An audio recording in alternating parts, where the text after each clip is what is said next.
여호와여, 우리가 당한 것을 기억하시고 우리가 받은 치욕을 살펴보옵소서. 우리의 기업이 외인들에게, 우리의 집들도 이방인들에게 돌아갔나이다. 우리는 아버지 없는 고아들이오며 우리의 어머니는 과부들 같으니 우리가 은을 주고 물을 마시며 값을 주고 나무들을 가져오며 우리를 뒤쫓는 자들이 우리의 목을 둘러싸오니 우리가 기진하여 쉴 수 없나이다. 우리가 애굽 사람과 아수르 사람과 악수하고 양식을 얻어 배불리고자 하였나이다.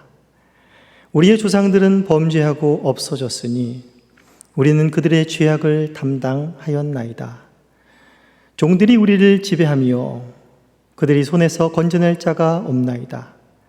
광야에는 칼이 있으므로 죽기를 무릅써야 양식을 얻사오며 굶주림의 열기로 말미암아 우리의 피부가 아궁이처럼 검으니이다. 하나님의 말씀입니다. 하나님께 감사합니다. 네, 오늘 5장에서는 여호와께서 우리가 당한 환난과 이런 수치들을 기억하시고 살펴보시옵소서라고 말하고 있습니다. 이런 호소 기도는 1장에서부터 계속되어 온 것입니다. 1장 9절을 보시면 9절 하반절에 보시면 여호와여, 원수가 스스로 큰 채 하오니 나의 환난을 감찰하소서, 살펴보소서, 이런 말입니다. 계속해서 예레미야는 유다가 당한, 예루살렘이 당한 이 환난과 수치에 대해서 하나님께서 살펴봐 달라고 호소하고 하나님 앞에 간절히 통곡하는 마음으로 나아가고 있습니다.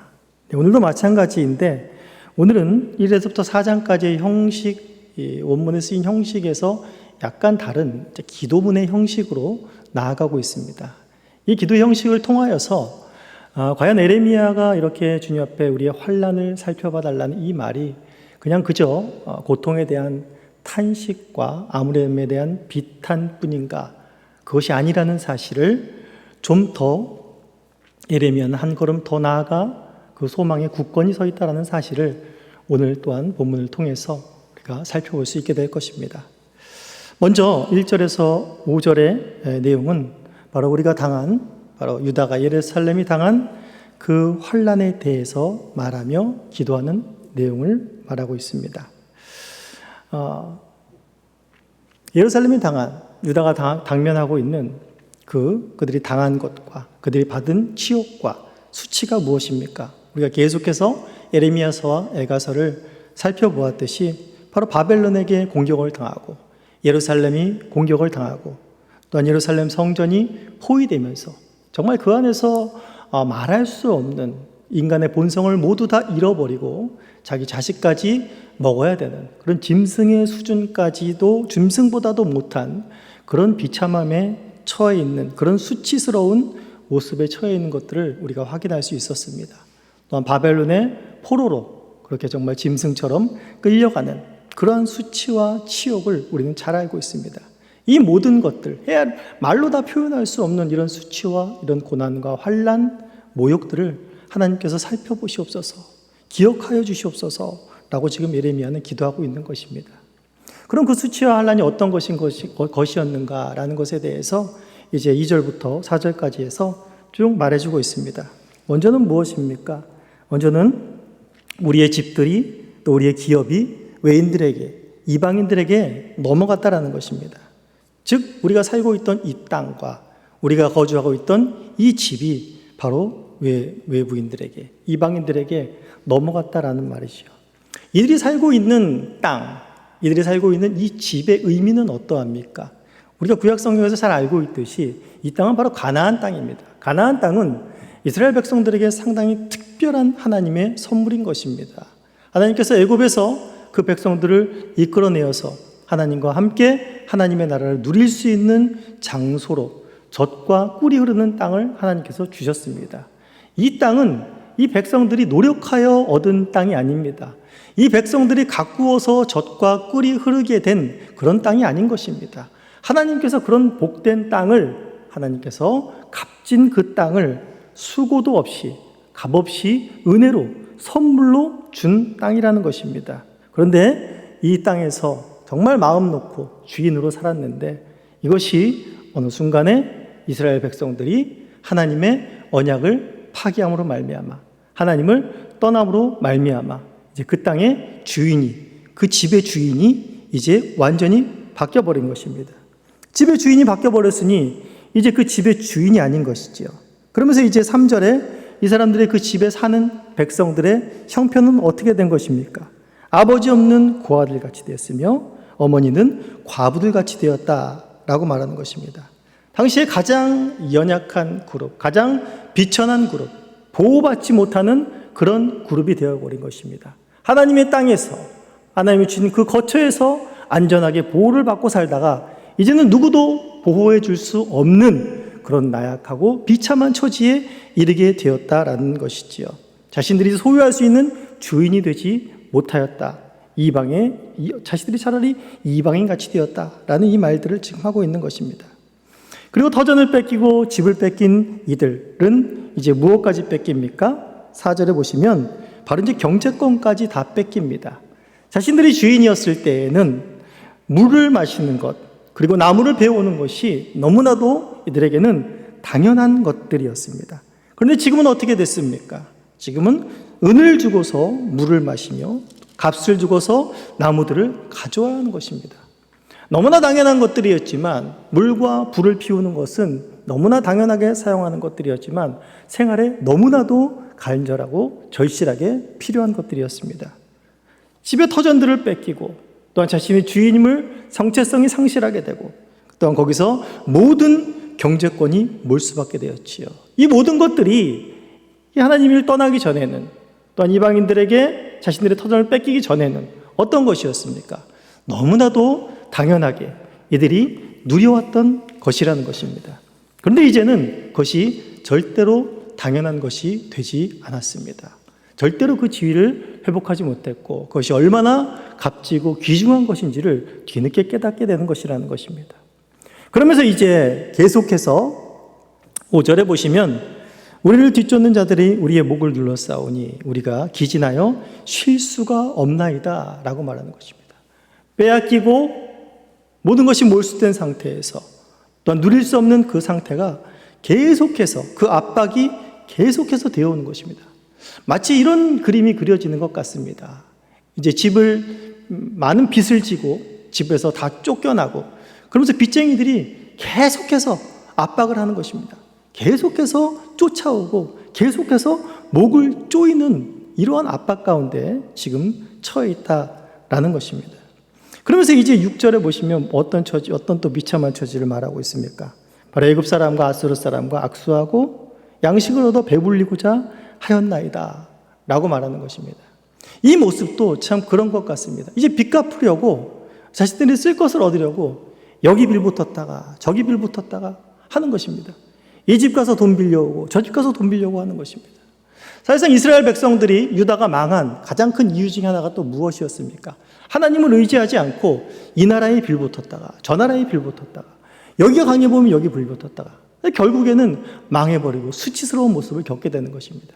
그런데 망한 이후에도 이제 먹을 것을 위해서 여기 붙었다가 저기 붙었다가 돈을 갚기 위해서 여기서 빌렸다가 저기서 빌렸다라고 하는 수치스러운 모습을 보게 되는 것입니다.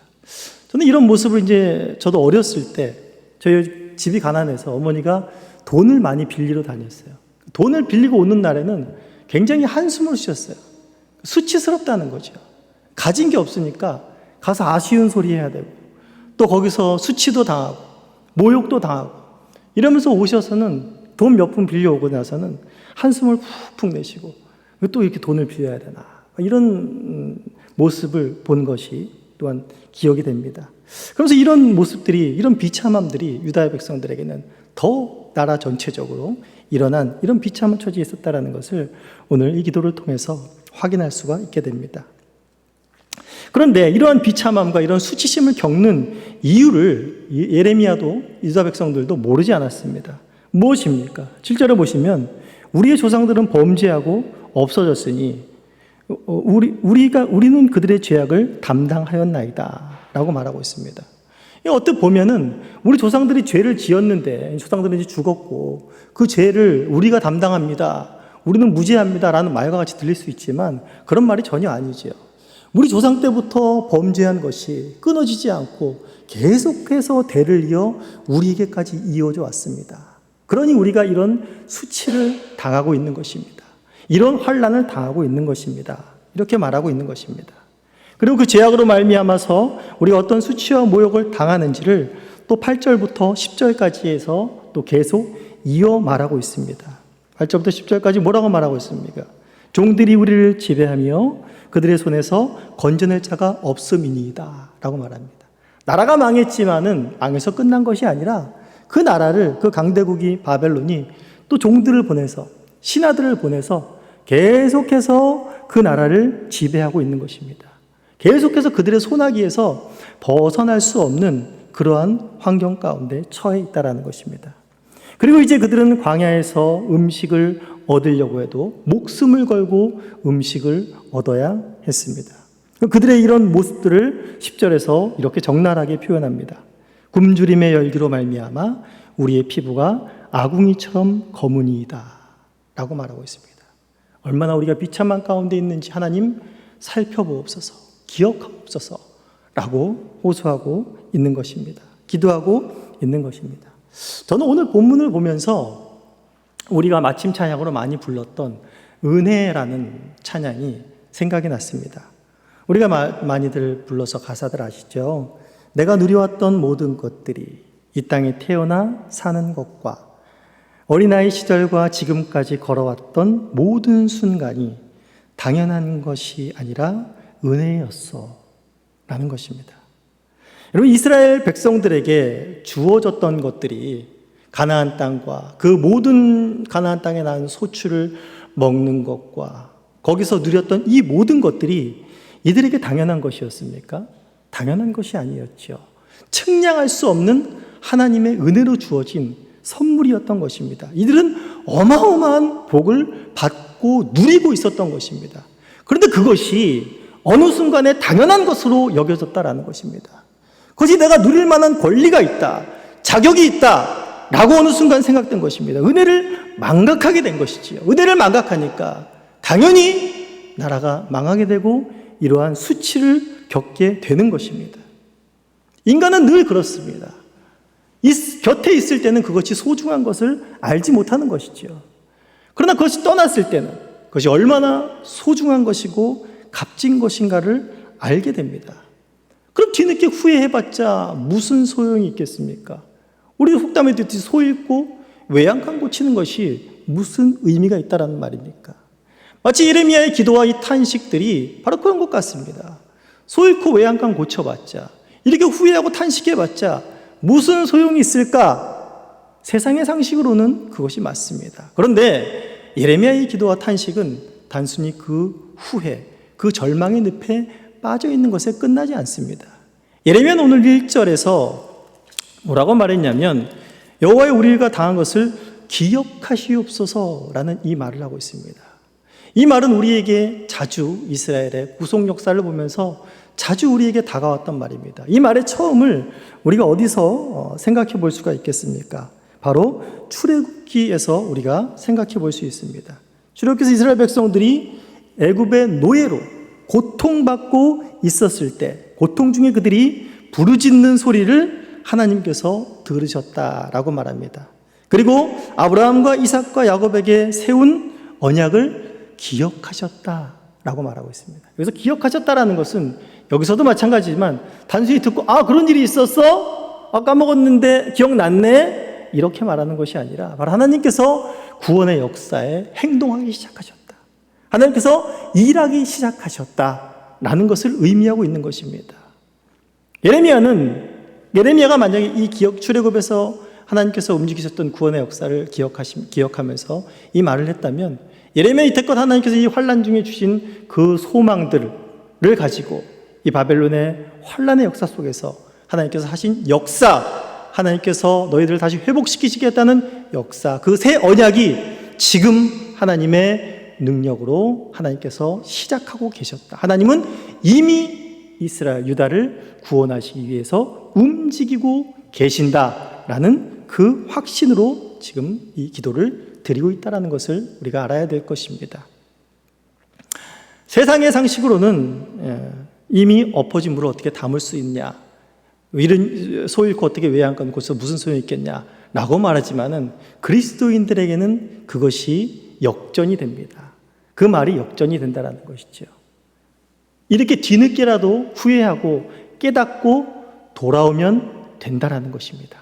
하나님께서 원하시는 것이 바로 이것이었습니다. 하나님께서 오래 참아주셨고 이렇게 멸망하고 이렇게 짓밟히고 이렇게 수치를 당하고 나서라도 깨닫고 내게 돌아오면 다시 회복시키시겠다라는 것입니다.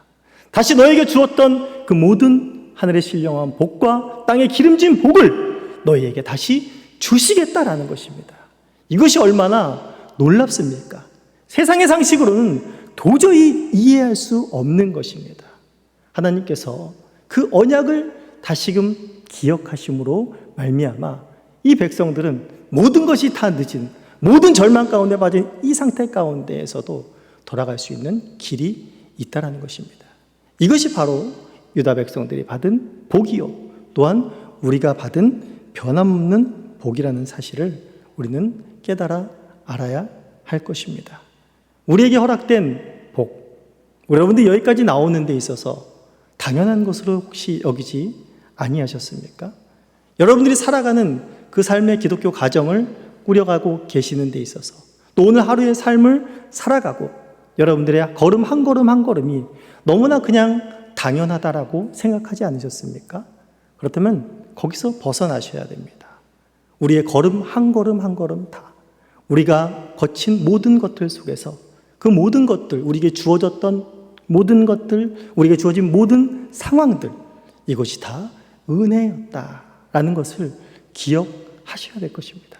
그리고 우리가 받은 그 구원의 은혜가 얼마나 복된 것인지, 그리고 앞으로 장차 그리스도께서 오실 때에 우리가 받을 그 극치의 기업과 그 하나님의 상급이 얼마나 놀라운 것인지를 그것을 사모하시면서 이 세상에서 환난을 당해도 소망을 잃지 않고 살아가시는 저와 여러분들이 되시기를 간절히 소원합니다.